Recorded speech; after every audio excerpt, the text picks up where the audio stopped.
Welcome to Tales to Terrify, part of the District of Wonders network.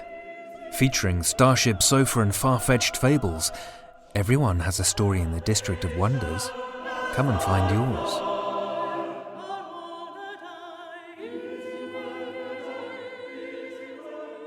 Good evening, children of the night, the Twilight Zone, Tales from the Crypt, even Nickelodeon's Are You Afraid of the Dark? Remember those? Short bits of horror. Those were terrific shows, but they've come and they've gone. Some have endured reboots or retries that have had some degree of success. But is there anything like that now? I've come across Crypt TV on YouTube, and I think that it fits the bill. I've linked to The Thing in the Apartment, Chapter 1, in the show notes, and I recommend that you give the folks at Crypt TV a go. They appear to be able to crank out several horror shorts a week that run somewhere in the neighborhood of 8 to 12 minutes, which is its own kind of accomplishment.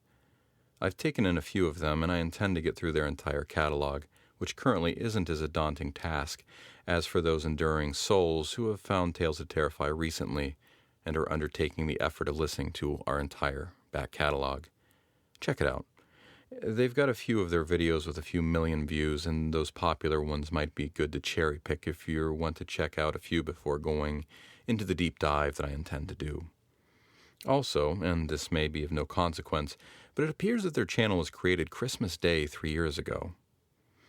I wonder what caused someone to decide that that day, Christmas Day, was the day to begin a short film YouTube channel that revolves around horror. I'll let my mind run with that. Our first story of the night comes to us from S.C. Hayden, whose fiction has appeared in magazines and anthologies published by Comet Press, Dark Fuse Magazine, Nightscape Press, Underground Voices, and many more. He is the author of the novel Kill Your Idols and the collection Rusty Nails, Broken Glass. Follow him at www.schayden.com. Link will be in the show notes. Listen with me to S.C. Hayden's Happy Sunshine Music, originally published in Dirge Publications, LLC, 2015.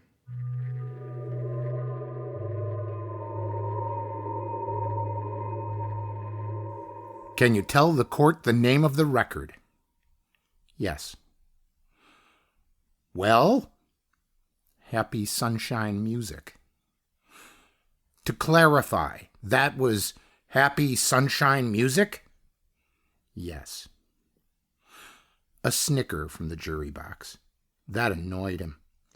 It was a murder trial, after all. His murder trial. A murder trial was supposed to be serious business. Admittedly, given the circumstances, it was an ironic title. But a little decorum wasn't too much to ask, was it? And where did you get the record, Mr. Veeper? Edmund glanced at the stenographer. He knew she was typing his name, Veeper. But it didn't matter. To the world he was, and always would be, known as Edmund Creeper.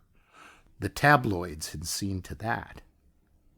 Steady Ray's final vinyl was a little hole in the wall underneath a burger joint on 5th and Main. It was generally unknown to the music-buying public, but to old record junkies like him it was an oasis. Edmund had been going there for years. He'd found the record in a box of old 7-inch 45s. The first thing that jumped out at him was the cover art. A black and white image of a naked woman lying on the street. She had a black slash across her eyes, and her head was twisted in a way that couldn't possibly be compatible with life. If pressed, Edmund would guess it was a leaked crime scene photo. The record looked like it dated from the 70s. Album art like that definitely wasn't typical in that decade. Even by today's standards, it was pretty grim and belied the decidedly cheery title, Happy Sunshine Music.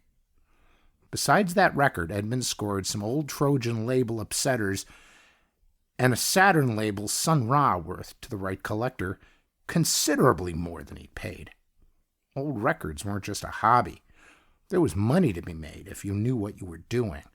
He'd once picked up a sleeveless Hendrix Axis Bold as Love Mono 45 for 25 cents at a yard sale, and turned it around for just shy of $600.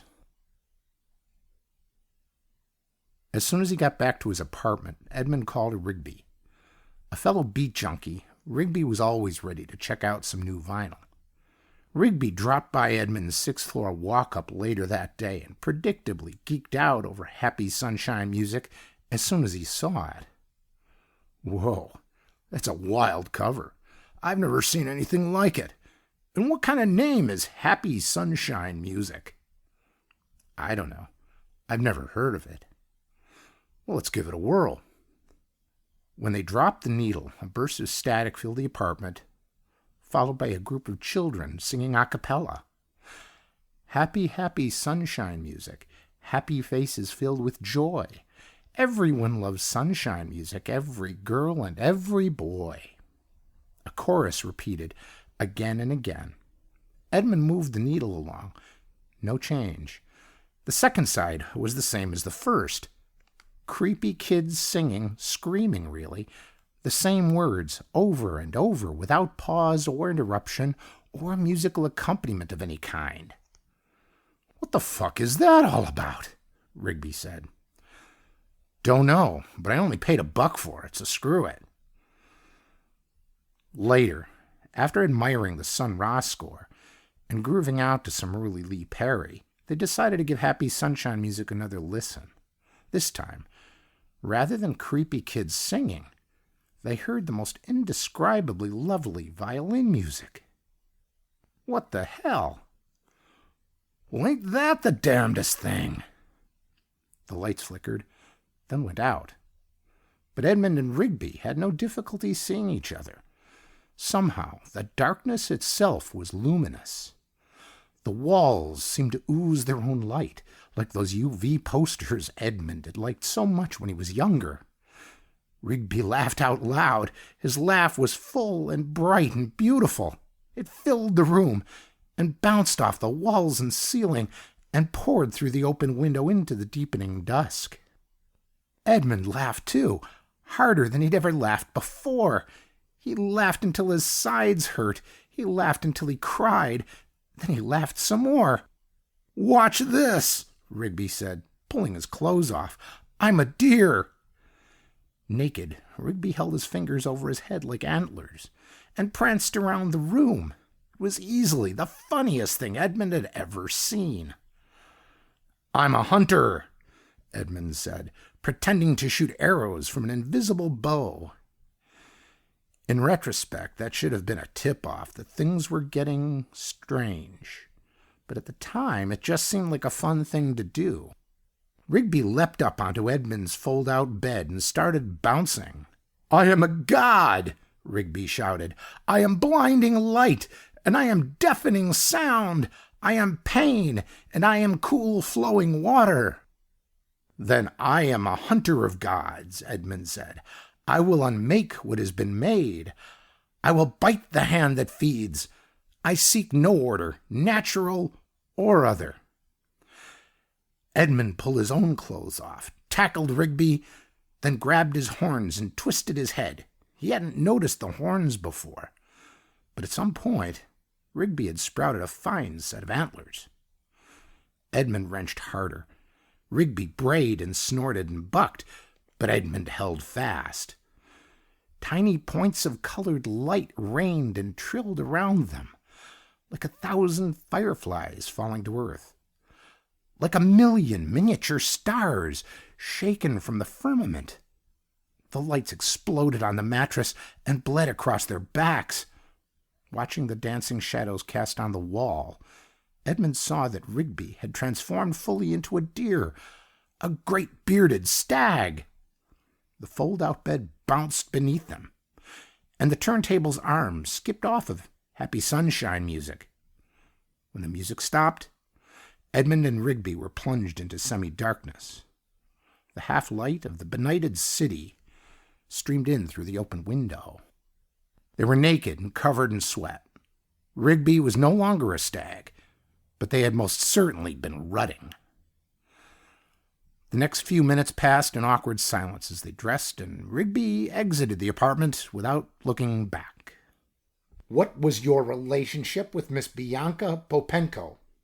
The question seemed to come out of the ether.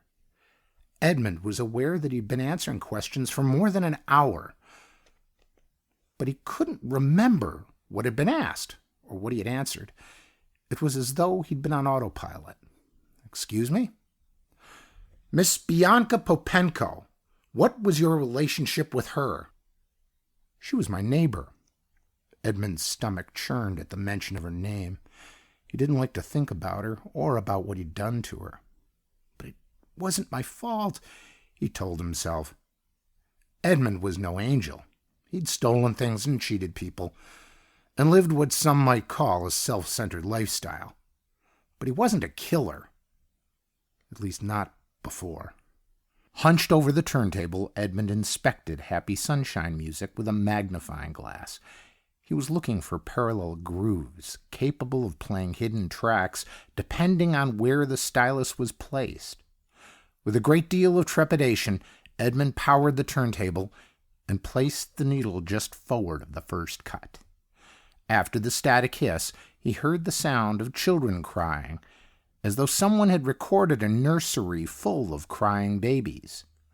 The sound sped up and slowed down intermittently, and the effect was positively nauseating. He brought the needle ahead 5 grooves and dropped it again. A woman groaned in what was either pain or pleasure or both, while a little girl giggled in the background. There was a sick, wet smacking sound, like a bat hitting a head of cabbage over and over, and beneath that, almost imperceptibly, someone chanted in a language that sounded like German, but wasn't. Edmund shivered. The moaning choked off suddenly, the rhythmic smacking quickened, and the little girl started to cry. Edmund lifted the needle. He simply couldn't listen any longer. In fact, smashing the record into 100 pieces was looking increasingly appealing.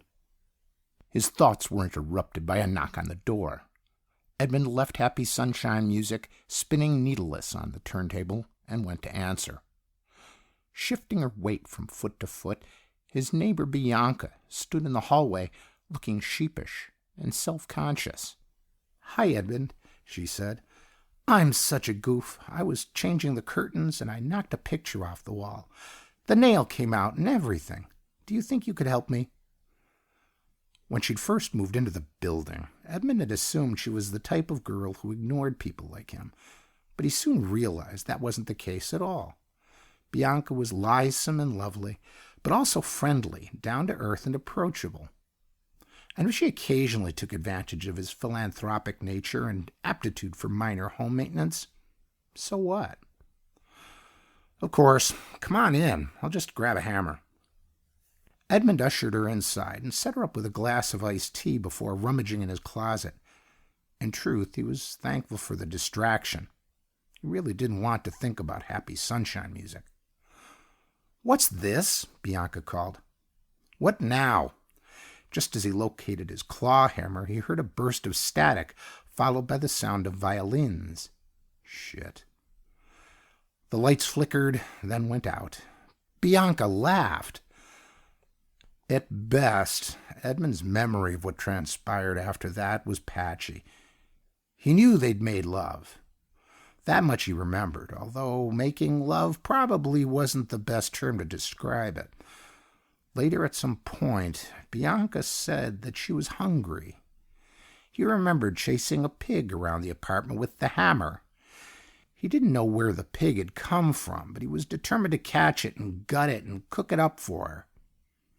He remembered leaping onto the pig's back and beating it with the hammer. He remembered the pig, kicking and bucking and thrashing and scratching the hardwood floor with its hooves. He remembered wrestling with the pig and slipping in its blood. And he remembered the pig squealing. In fact, he would never forget that squealing for as long as he lived.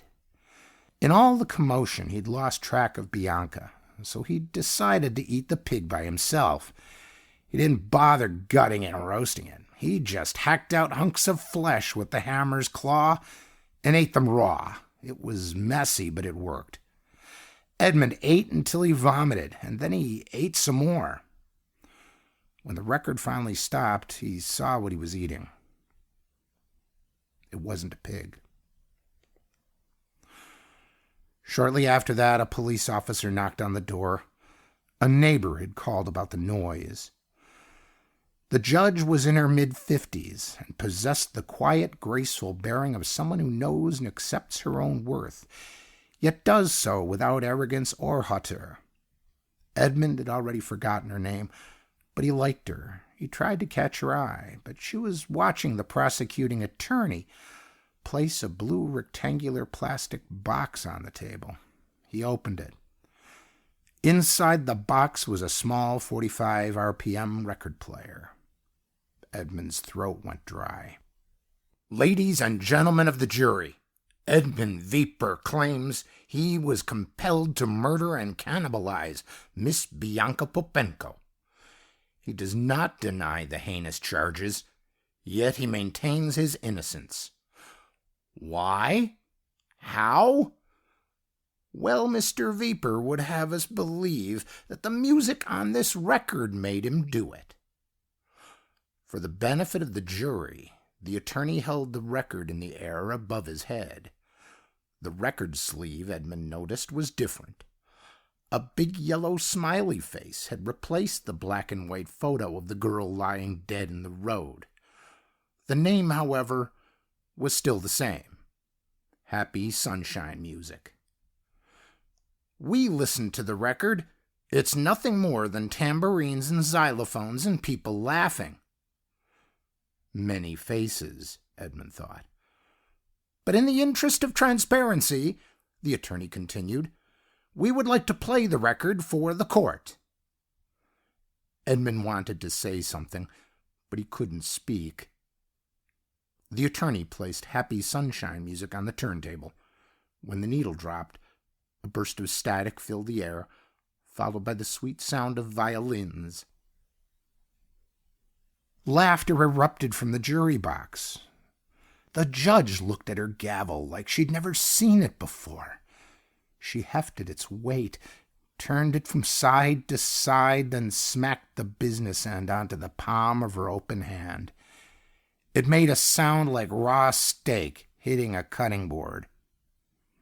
Edmund wondered if she was naked underneath the black robe she was wearing. He was suddenly certain that she was. Naked, sweaty, and delicious. A court officer fingered his revolver in its braided leather holster. The lights in the courtroom flickered and then went out.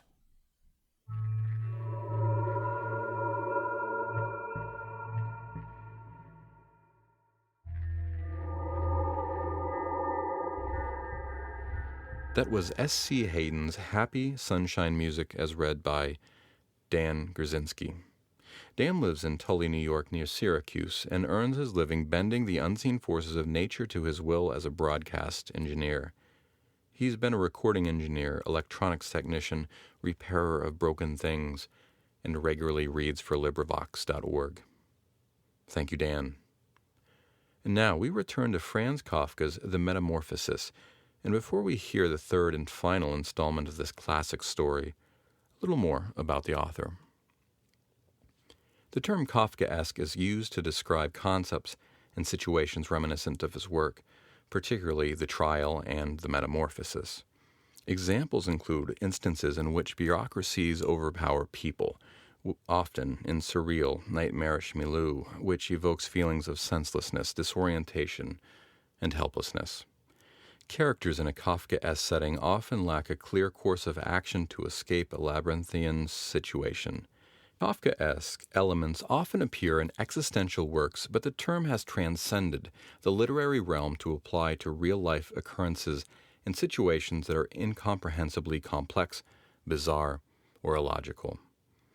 Numerous films and television works have been described as Kafkaesque, and the style is particularly prominent in dystopian science fiction. However, with common usage, the term has become so ubiquitous that Kafka scholars note it's often misused. More accurately, then, according to author Ben Marcus, paraphrased in What It Means to be Kafkaesque by Joe Fassler in The Atlantic, Kafka's quintessential qualities are affecting use of language, a setting that straddles fantasy and reality, and a sense of striving even in the face of bleakness, hopelessly and full of hope. Here comes Part 3 of Franz Kafka's The Metamorphosis.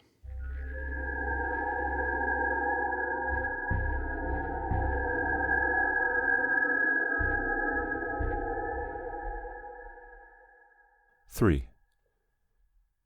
No one dared to remove the apple lodged in Gregor's flesh, so it remained there as a visible reminder of his injury. He had suffered it there for more than a month, and his condition seemed serious enough to remind even his father that Gregor, despite his current sad and revolting form, was a family member who could not be treated as an enemy. On the contrary, as a family there was a duty to swallow any revulsion for him and be patient, just to be patient.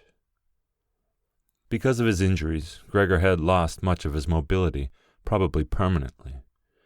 He had been reduced to the condition of an ancient invalid, and it took him long minutes to crawl across his room. Crawling over the ceiling was out of the question. But this deterioration of his condition was fully, in his opinion, made up for by the door to the living room being left open every evening. He got into the habit of closely watching it for 1 or 2 hours before it was opened, and then, lying in the darkness of his room where he could not be seen from the living room, he could watch the family in the light of the dinner table and listen to their conversation, with everyone's permission, in a way, and thus quite differently from before. They no longer held the lively conversations of earlier times, of course, the ones that Gregor always thought about with longing when he was tired and getting into the damp bed in some small hotel room. All of them were usually very quiet nowadays. Soon after dinner, his father would go to sleep in his chair. His mother and sister would urge each other to be quiet. His mother, bent deeply under the lamp, would sew fancy underwear for a fashion shop. His sister, who had taken a sales job, learned shorthand and French in the evenings so that she might be able to get a better position later on. Sometimes his father would wake up and say to Gregor's mother, "You're doing so much sewing again today," as if he did not know he'd been dozing, and he would go back to sleep again while his mother and sister would exchange a tired grin. With a kind of stubbornness, Gregor's father refused to take off his uniform even at home. While his nightgown hung unused on its peg, Gregor's father would slumber where he was, fully dressed, as if always ready to serve and expecting to hear the voice of his superior even here. The uniform had not been new to start with, but as a result of this, it slowly became even shabbier despite the effort of Gregor's mother and his sister to look after it. Gregor would often spend the whole evening looking at all the stains on his coat, with its gold buttons always kept polished and shiny, while the old man in it would sleep, highly uncomfortable but peaceful. As soon as it struck 10, Gregor's mother would speak gently to his father to wake him and try to persuade him to go to bed, as he couldn't sleep properly where he was, and he really had to get his sleep if he was to be up at 6 to go to work. But since he had been in work, he had become more obstinate and would always insist on staying longer at the table, even though he regularly fell asleep, and it was then harder than ever to persuade him to exchange the chair for his bed. Then, however much mother and sister would importune him with little reproaches and warnings, he would keep slowly shaking his head for a quarter of an hour with his eyes closed and refuse to get up. Gregor's mother would tug at his sleeve, whisper endearments into his ear. Gregor's sister would leave her work to help her mother, but nothing would have any effect on him. He would just sink deeper into his chair. Only when the two women took him under the arms would he abruptly open his eyes, look at them one after the other, and say, "What a life! This is what peace I get in my old age." And supported by the two women, he would lift himself carefully up, as if he were carrying the greatest load himself, let the women take him to the door, send them off, and carry on by himself while Gregor's mother would throw down her needle and his sister her pen so that they could run after his father and continue being of help to him. Who, in this tired and overworked family, would have had time to give more attention to Gregor than was absolutely necessary? The household budget became even smaller, so now the maid was dismissed. An enormous, thick-boned charwoman with white hair that flapped about her head came every morning and evening to do the heaviest work. Everything else was looked after by Gregor's mother, on top of the large amount of sewing work she did. Gregor even learned, listening to the evening conversation about what price they had hoped for, that several items of jewelry belonging to the family had been sold, even though both mother and sister had been very fond of wearing them at functions and celebrations. But the loudest complaint was that although the flat was much too big for their present circumstances, they could not move out of it. There was no imaginable way of transferring Gregor to the new address. He could see quite well, though, that there were more reasons than consideration for him that made it difficult for them to move. It would have been quite easy to transport him in any suitable crate with a few air holes in it. The main thing holding the family back from the decision to move was much more to do with their total despair, and the thought that they had been struck with a misfortune unlike anything experienced by anyone else they knew or were related to. They carried out absolutely everything that the world expects from poor people. Gregor's father brought bank employees their breakfasts. His mother sacrificed herself by washing clothes for strangers. His sister ran back and forth behind her desk at the behest of the customers. But they just did not have the strength to do any more. And the injury in Gregor's back began to hurt as much as when it was new. After they had come back from taking his father to bed, Gregor's mother and sister would now leave their work where it was and sit close together, cheek to cheek. His mother would point to Gregor's room and say, "Close that door, Greta." And then, when he was in the dark again, they would sit in the next room, and their tears would mingle, or they would simply sit there, staring dry-eyed at the table. Gregor hardly slept at all, either night or day. Sometimes he would think of taking over the family's affairs, just like before, the next time the door was opened. He had long forgotten about his boss and the chief clerk, but they would appear again in his thoughts, the salesman and the apprentices, that stupid tea-boy, 2 or 3 friends from other businesses, one of the chambermaids from a provincial hotel, a tender memory that appeared and disappeared again, a cashier from the hat shop for whom his attention had been serious but too slow. All of them appeared to him, mixed together with strangers and others he had forgotten, but instead of helping him and his family, they were all of them inaccessible, and he was glad when they disappeared. Other times, he was not at all in the mood to look after his family. He was filled with a simple rage about the lack of attention he was shown, and although he could think of nothing he could have wanted, he made plans of how he could get into the pantry where he could take all the things he was entitled to, even if he was not hungry.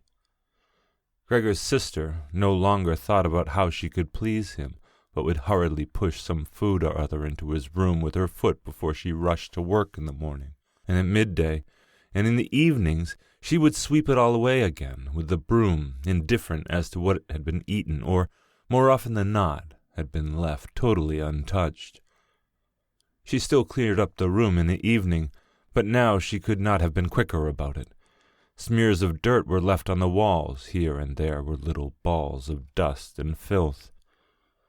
At first, Gregor went into one of the worst of these places when his sister arrived as a reproach to her. But he could have stayed there for weeks without his sister doing anything about it. She could see the dirt as well as he could, but she had simply decided to leave him to it. At the same time, she became touchy in a way that was quite new for her, and which everyone in the family understood. Cleaning up Gregor's room was for her, and her alone.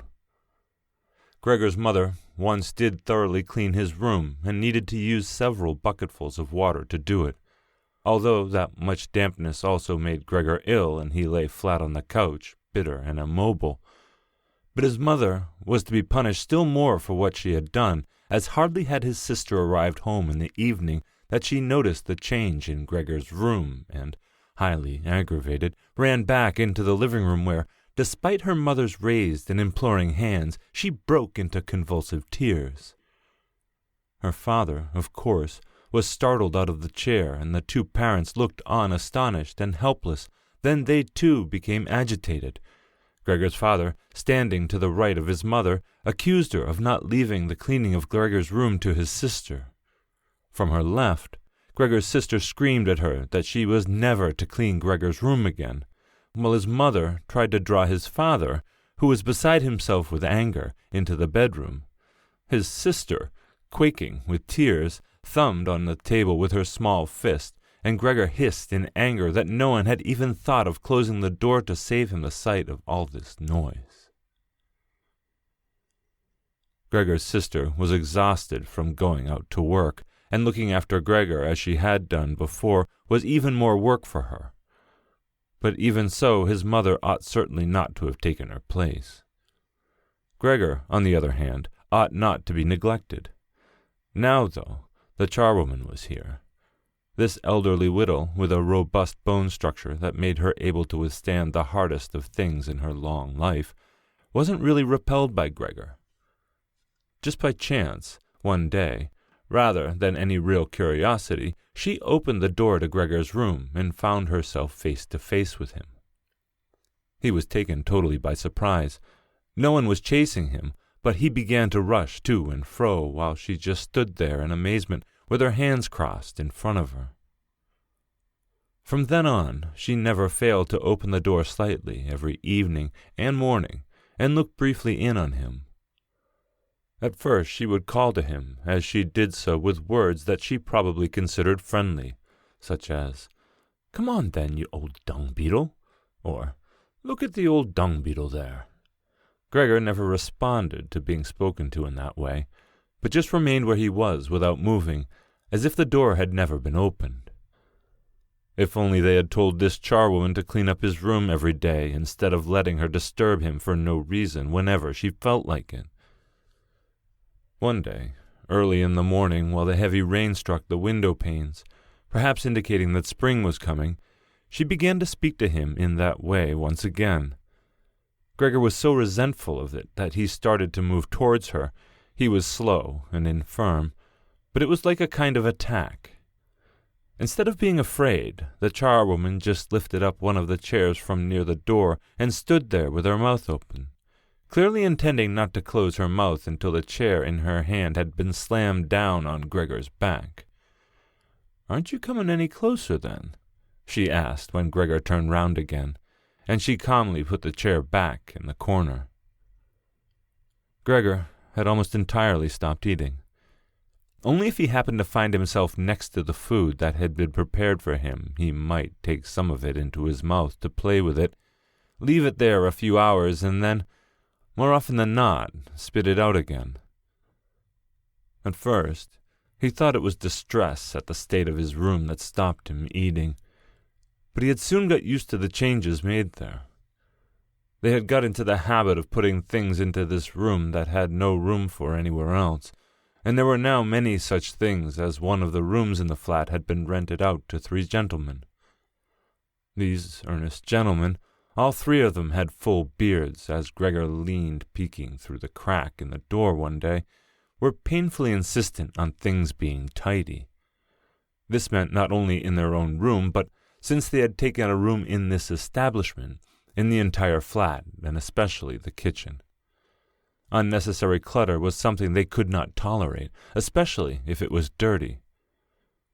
They had, moreover, brought most of their own furnishings and equipment with them. For this reason, many of the things had become superfluous, which, although they could not be sold, the family did not wish to discard. All these things found their way into Gregor's room. The dustbins from the kitchen found their way in there too. The charwoman was always in a hurry, and anything she couldn't use for the time being she would just chuck in there. He, unfortunately, would usually see no more than the object and the hand that held it. The woman most likely meant to fetch the things back out again when she had the time and the opportunity, or to throw everything out in one go. But what actually happened was that they were left where they landed when they had first been thrown, unless Gregor made his way through the junk and moved it somewhere else. At first he moved it because, with no other free room where he could crawl about, he was forced to. But later on he came to enjoy it, although moving about in that way left him sad and tired to death, and he would remain immobile for hours afterwards. The gentleman who rented the room would sometimes take their evening meal at home in the living room that was used by everyone, and so the door to his room was often kept closed in the evening. But Gregor found it easy to give up having the door open. He had, after all, often failed to make use of it when it was open, and, without the family having noticed it, lain in his room in the darkest corner. One time, though, the charwoman left the door to the living room slightly open, and it remained open when the gentleman who rented the room came in the evening and the light was put on. They sat up at the table where, formerly, Gregor had taken his meals with his father and mother. They unfolded the service and picked up their knives and forks. Gregor's mother immediately appeared in the doorway with a dish of meat, and soon behind came his sister with a dish piled higher with potatoes. The food was steaming and filled the room with its smell. The gentleman bent over the dishes set in front of them as if they wanted to test the food before eating it, and the gentleman in the middle, who seemed to count as an authority for the other two, did indeed cut off a piece of meat while it was still in its dish, clearly wishing to establish whether it was sufficiently cooked or whether it should be sent back to the kitchen. It was to his satisfaction, and Gregor's mother and sister, who had been looking on anxiously, began to breathe again and smiled. The family themselves ate in the kitchen. Nonetheless, Gregor's father came into the living room before he went into the kitchen, bowed once with his cap in his hand, and did his round of the table. The gentlemen stood as one, and mumbled something into their beards. Then, once they were alone, they ate in near perfect silence. It seemed remarkable to Gregor that above all the various noises of eating, their chewing teeth could still be heard, as if they wanted to show Gregor that you need teeth in order to eat, and it was not possible to perform anything with jaws that are toothless, however nice they might be. "I'd like to eat something," said Gregor anxiously, "but not anything like they're eating. They do feed themselves, and here I am dying." Throughout all this time Gregor could not remember having heard the violin being played, but this evening it began to be heard from the kitchen. The three gentlemen had already finished their meal. The one in the middle had produced a newspaper, given a page to each of the others, and now they leant back in their chairs reading them and smoking. When the violin began playing they became attentive, stood up and went on tiptoe over to the door of the hallway where they stood pressed against each other. Someone must have heard them in the kitchen, as Gregor's father called out, "Is the playing perhaps unpleasant for the gentleman? We can stop it straight away." "On the contrary," said the middle gentleman. "Would the young lady not like to come in and play for us in here, where it is, after all, much more cozy and comfortable?" "Oh, yes, we'd love to," called back Gregor's father, as if he had been the violin player himself. The gentleman stepped back into the room and waited. Gregor's father soon appeared with the music stand, his mother with the music, and his sister with the violin. She calmly prepared everything for her to begin playing. His parents, who had never rented a room out before, and therefore showed an exaggerated courtesy towards the three gentlemen, did not even dare to sit on their own chairs. His father leant against the door with his right hand pushed in between two buttons on his uniform coat. His mother, though, was offered a seat by one of the gentlemen, and sat, leaving the chair where the gentleman happened to have placed it, out of the way in a corner. His sister began to play. Father and mother paid close attention, one on each side, to the movement of her hands. Drawn in by the playing, Gregor had dared to come forward a little, and already had his head in the living room. Before, He had taken great pride in how considerate he was, but now it hardly occurred to him that he had become so thoughtless about the others. What's more, there was now all the more reason to keep himself hidden, as he was covered in the dust that lay everywhere in his room and flew up at the slightest moment. He carried threads, hairs, and remains of food about on his back and sides. He was much too indifferent to everything now to lay on his back and wipe himself on the carpet like he had used to several times a day. And despite this condition, he was not too shy to move forward a little onto the immaculate floor of the living room. No one noticed him, though. The family was totally preoccupied with the violin playing. At first, the three gentlemen had put their hands in their pockets and come up far too close behind the music stand to look at all those notes being played, and they must have disturbed Gregor's sister, but soon, in contrast with the family, they withdrew back to the window with their heads sunk and talked to each other at half volume, and they stayed by the window while Gregor's father observed them anxiously. It really now seemed very obvious that they had expected to hear some beautiful or entertaining violin playing, but had been disappointed, that they had enough of the whole performance, and it was only now, out of politeness, that they allowed their peace to be disturbed. It was especially unnerving by the way they all blew the smoke from their cigarettes upward with their mouths and noses. Yet Gregor's sister was playing so beautifully. Her face was leant to one side, following the lines of music with a careful and melancholy expression. Gregor crawled a little further forward, keeping his head so close to the ground so that he could meet her eyes if the chance came. Was he an animal if music could captivate him so?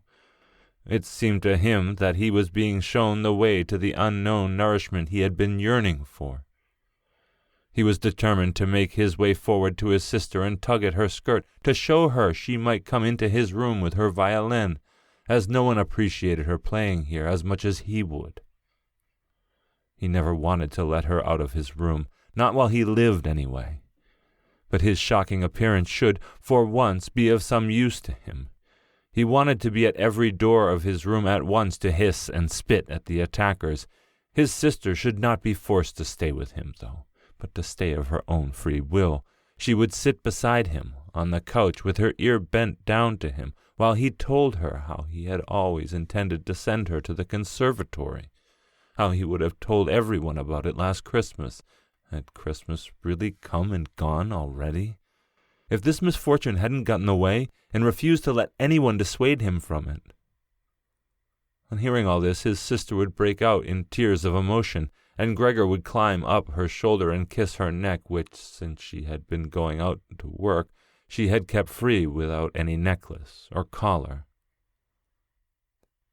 "Mr. Samsa!"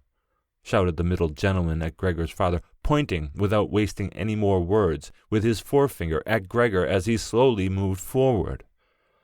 The violin went silent. The middle of the three gentlemen first smiled at his two friends, shaking his head, and then looked back at Gregor. His father seemed to think it more important to calm the three gentlemen before driving Gregor out, even though they were not at all upset and seemed to think Gregor was more entertaining than the violin playing had been. He rushed up to them with his arms spread out and attempted to drive them back into their room, at the same time as try to block their view of Gregor with his body. Now they did become a little annoyed, and it was not clear whether it was his father's behavior that annoyed them or the drawing realization that they had a neighbor like Gregor in the next room without knowing it. They asked Gregor's father for explanations, raised their arms like he had, tugged excitedly at their beards, and moved back towards their room very slowly. Meanwhile, Gregor's sister had overcome the despair she had fallen into while her playing was suddenly interrupted. She had let her hands drop and let violin and bow hang limply for a while, but continued to look at the music as if still playing. But then she suddenly pulled herself together, lay the instrument on her mother's lap, who still laboriously struggled for breath where she was, and ran into the next room, which, under pressure from her father, the three gentlemen were more quickly moving towards. Under his sister's experienced hand, the pillow and covers on the bed flew up and were put into order, and she had already finished making the beds and slipped out again before the three gentlemen had reached the room. Gregor's father seemed so obsessed with what he was doing that he forgot all the respect he owed to his tenants. He urged them and pressed them until, when he was already at the door of the room, the middle of the three gentlemen shouted like thunder and stamped his foot, and thereby brought Gregor's father to a halt.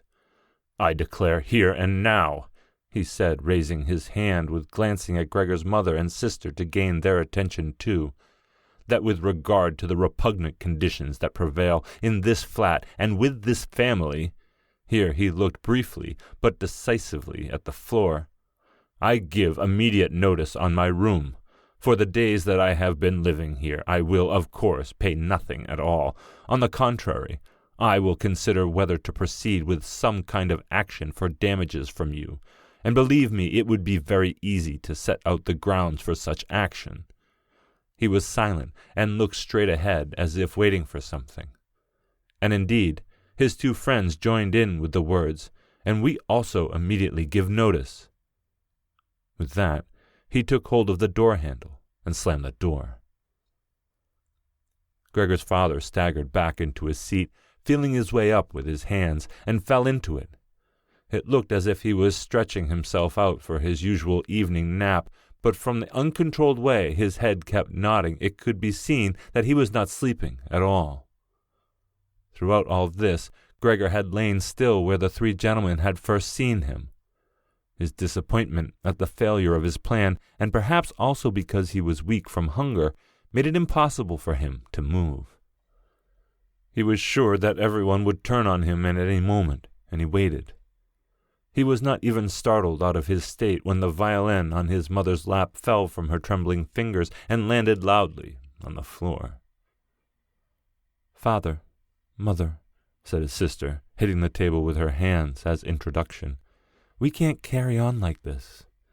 Maybe you can't see it, but I can. I don't want to call this monster my brother. All I can say is, we have to try and get rid of it. We've done all that's humanly possible to look after it and be patient. I don't think anyone could accuse us of doing anything wrong." "She's absolutely right," said Gregor's father to himself. His mother, who still had not had time to catch her breath, began to cough dully. Her hands held out in front of her, and a deranged expression in her eyes. Gregor's sister rushed to his mother and put her hand on her forehead. Her words seemed to give Gregor's father some more definite ideas. He sat up, played with his uniform cap between the plates left by the three gentlemen after their meal, and occasionally looked down at Gregor as he lay there immobile. "We have to try and get rid of it," said Gregor's sister, now speaking only to her father, as her mother was too occupied with coughing to listen. "It'll be the death of both of you. I can see it coming. We can't all work as hard as we have to and then come home and be tortured like this. We can't endure it. I can't endure it any more." And she broke out so heavily in tears, they flowed down the face of her mother, and she wiped them away with mechanical hand movements. "My child," said her father, with sympathy and obvious understanding, "what are we to do?" His sister just shrugged her shoulders as a sign of the helplessness and tears that had taken hold of her, displacing her earlier certainty. "If he could just understand us," said his father, almost as a question. His sister shook her hand vigorously through her tears as a sign that of that there was no question.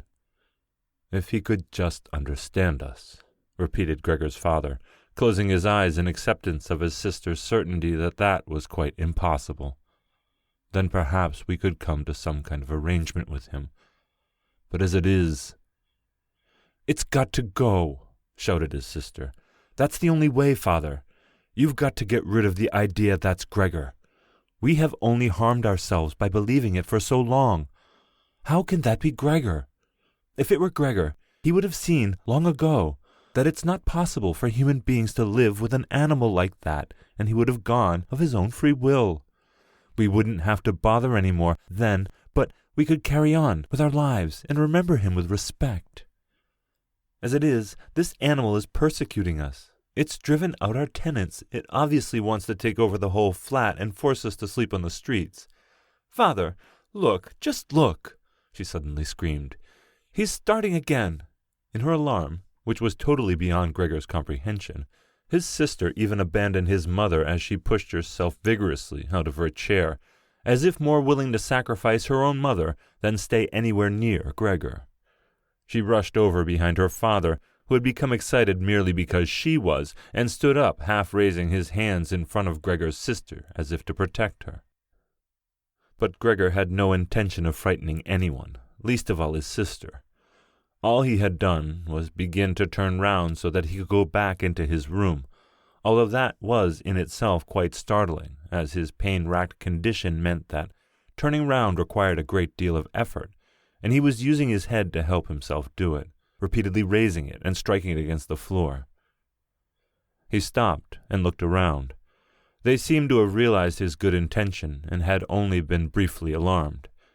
Now they all looked at him in unhappy silence. His mother lay in her chair with her legs stretched out and pressed against each other, her eyes nearly closed with exhaustion. His sister sat next to his father with her arms around his neck. Maybe now they'll let me turn round, thought Gregor, and went back to work. He could not help panting loudly with the effort and had sometimes to stop and take a rest. No one was making him rush any more. Everything was left up to him. As soon as he had finally finished turning round, he began to move straight ahead. He was amazed at the great distance that separated him from his room, and he could not understand how he had covered that distance in his weak state a little while before, and almost without noticing it. He concentrated on crawling as fast as he could, and hardly noticed that there was not a word, not any cry from his family to distract him. He did not turn his head until he had reached the doorway. He did not turn it all the way round, as he felt his neck becoming stiff, but it was none the less enough to see that nothing behind him had changed, only his sister had stood up. With his last glance he saw that his mother had now fallen completely asleep. He was hardly inside his room before the door was hurriedly shut, bolted, and locked. The sudden noise behind Gregor so startled him that his little legs collapsed under him. It was his sister, who had been in so much of a rush. She had been standing there waiting and sprung forward lightly. Gregor had not heard her coming at all, and as she turned the key in the lock she said loudly to her parents, "At last!" What now then? Gregor asked himself as he looked round in the darkness. He soon made the discovery that he could no longer move at all. This was no surprise to him. It seemed rather that being able to actually move around on those spindly little legs until then was unnatural. He also felt relatively comfortable. It's true that his entire body was aching, but the pain seemed to be slowly getting weaker and weaker and would finally disappear altogether. He could already hardly feel the decayed apple in his back or the inflamed area around it, which was entirely covered in white dust. He thought back of his family with emotion and love. If it was possible, he felt that he must go away even more strongly than his sister. He remained in this state of empty and peaceful rumination until he heard the clock tower strike 3 in the morning. He watched as it slowly began to get light everywhere outside the window, too. Then, without willing it, his head sank down completely, and his last breath flowed weakly from his nostrils. When the cleaner came in the early morning, they'd often asked her not to keep slamming the doors, but with her strength and in her hurry she still did, so that everyone in the flat knew when she'd arrived, and from then on it was impossible to sleep in peace. She made her usual brief look in on Gregor, and at first found nothing special. She thought he was laying there so still on purpose, playing the martyr. She attributed all possible understanding to him. She happened to be holding the long broom in her hand, so she tried to tickle Gregor with it from the doorway. When she had no success with that, she tried to make a nuisance of herself and poked at him a little.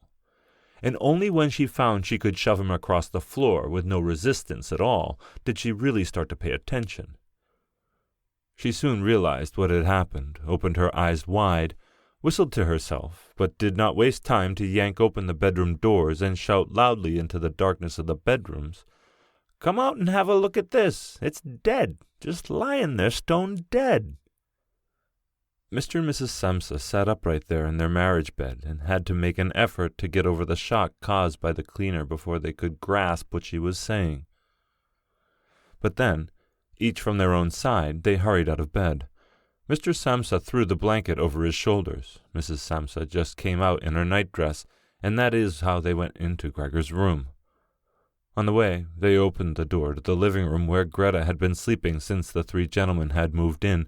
She was fully dressed, as if she had never been asleep, and the paleness of her face seemed to confirm this. "Dead?" asked Mrs. Samsa, looking at the charwoman inquiringly, even though she could have checked for herself and could have known even without checking. "That's what I said," replied the cleaner, and to prove it, she gave Gregor's body another shove with the broom, sending it sideways across the floor. Mrs. Samsa made a movement as if she wanted to hold back the broom, but did not complete it. "Now then," said Mr. Samsa, "let's give thanks to God for that." He crossed himself, and the three women followed his example. Greta, who had not taken her eyes from the corpse, said, "Just look how thin he was. He didn't eat anything for so long. The food came out again just the same as when it went in." Gregor's body was indeed completely dried up and flat. They had not seen it until then, but now he was not lifted up on his little legs, nor did he do anything to make them look away. "Greta, come up with us in here for a little while," said Mrs. Samsa with a pained smile, and Greta followed her parents into the bedroom, but not without looking back at the body. The cleaner shut the door and opened the window wide. Although it was still early in the morning, the fresh air had something of warmth mixed in it. It was already the end of March, after all. The three gentlemen stepped out of their room and looked round in amazement for their breakfast. They had been forgotten about. "Where is our breakfast?" the middle gentleman asked the cleaner irritably. She just put a finger on her lips and made a quick and silent sign to the men that they might like to come into Gregor's room. They did so, and stood around Gregor's corpse with their hands in the pockets of their well-worn coats. It was now quite light in the room. Then the door to the bedroom opened, and Mr. Samsa appeared in his uniform, with his wife on one arm and his daughter on the other. All of them had been crying a little. Greta now and then pressed her face against her father's arm. "Leave my home now," said Mr. Samsa, indicating the door, and without letting the women from him. "What do you mean?" asked the middle of the three gentlemen, somewhat disconcerted, and he smiled sweetly. The other two held their hands behind their backs and continually rubbed them together in gleeful anticipation of a loud quarrel which only could end in their favor. "I mean what I said," answered Mr. Samsa, and, with his two companions, went in a straight line towards the man. At first, he stood there still, looking at the ground, as if the contents of his head were rearranging themselves into new positions. "All right, we'll go then," he said, and looked up at Mr. Samsa, as if he had been suddenly overcome with humility and wanted permission again from Mr. Samsa for his decision. Mr. Samsa merely opened his eyes wide and briefly nodded to him several times. At that, and without delay, the man actually did take long strides into the front hallway. His two friends had stopped rubbing their hands some time before and had been listening to what was being said. Now they jumped off after their friend, as if taken with a sudden fear that Mr. Samsa might go into the hallway in front of them and break the connection with their leader. Once there, all three took their hats from the stand, took their sticks from the holder, bowed without a word, and left the premises. Mr. Samsa and the two women followed them out onto the landing, but they had no reason to mistrust the men's intentions, and as they leaned over the landing, they saw how the three gentlemen made slow but steady progress down the many steps. As they turned the corner on each floor, they disappeared and would reappear a few moments later. The further down they went, the more that the Samsa family lost interest in them. When a butcher's boy, proud of posture with his tray on his head, passed them on his way up and came nearer than they were, Mr. Samsa and the woman came away from the landing and went, as if relieved, back into the flat. They decided the best way to make use of that day was for relaxation and to go out for a walk. Not only had they earned a break from work, but they were in serious need of it. So they sat at the table and wrote 3 letters of excusal, Mr. Samsa to his employers, Mrs. Samsa to her contractor, and Greta to her principal. The cleaner came in while they were writing to tell them she was going. She'd finished her work for that morning. The 3 of them at first just nodded without looking up from what they were writing, and it was only when the cleaner still did not seem to want to leave that they looked up in irritation. "Well?" asked Mr. Samsa. The charwoman stood in the doorway with a smile on her face as if she had some tremendous good news to report, but would only do it if she was clearly asked to. The almost vertical little ostrich feather on her hat, which had been a source of irritation to Mr. Samsa all the time she had been working for them, swayed gently in all directions. "What is it that you want, then?" asked Mrs. Samsa, whom the cleaner had the most respect for. "Yes," she answered, and broke into a friendly laugh that made her unable to speak straight away. "Well, then, that thing in there, you needn't worry about how you're going to get rid of it. That's all been sorted out." Mrs. Samsa and Greta bent down over their letters as if intent on continuing with what they were writing. Mr. Samsa saw that the cleaner wanted to start describing everything in detail, but with outstretched hand he made it quite clear that she was not to. So, as she was prevented from telling them all about it, she suddenly remembered what a hurry she was in and, clearly peeved, called out, "Cheerio, then, everyone," and turned round sharply and left, slamming the door terribly as she went. "Tonight she gets sacked," said Mr. Samsa, but he received no reply from either his wife or his daughter, as the charwoman seemed to have destroyed the peace they had only just gained. They got up and went over to the window, where they remained with their arms around each other.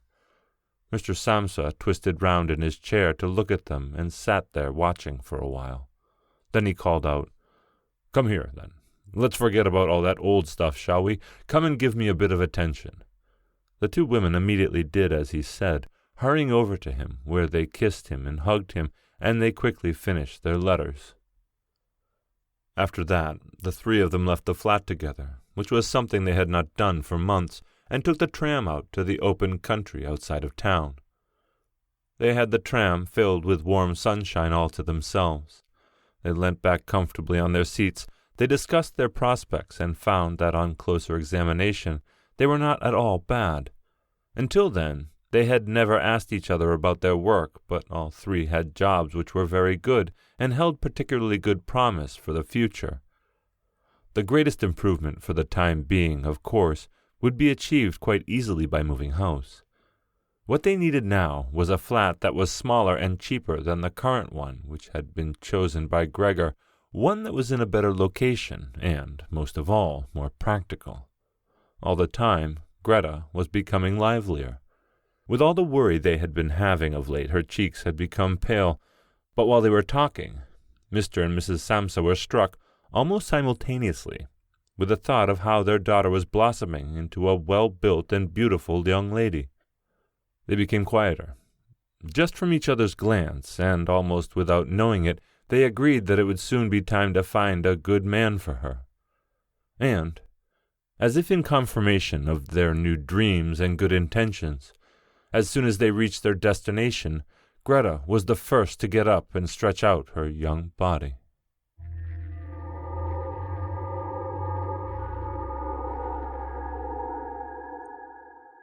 That was Franz Kafka's The Metamorphosis, Part 3, as read by Seth Williams.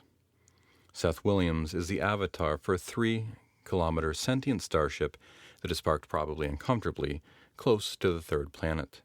Surprisingly, they have not yet been discovered. They are very happy that the inhabitants have discovered enough technology to communicate even in this limited fashion.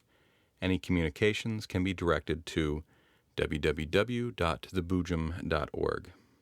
Thank you, Seth. That'll be our show for the evening, Children of the Night. Visit our Patreon page in the links below, and don't forget to like us on Apple Podcasts. Our show was produced by our editors Scott Silk, Seth Williams and Drew Sebastini. Website designed by Josh Lightsey, and theme music by Diane Severson. Tales to Terrify is distributed under Creative Commons Attribution Non-Commercial, No Derivatives 4.0 license. Join us again next week for another episode of Tales to Terrify. This presentation has been brought to you by the District of Wonders Network, dedicated to podcasting the finest genre fiction. You can learn more about the District of Wonders and their many literary productions at their website, www.districtofwonders.com. Thank you for listening.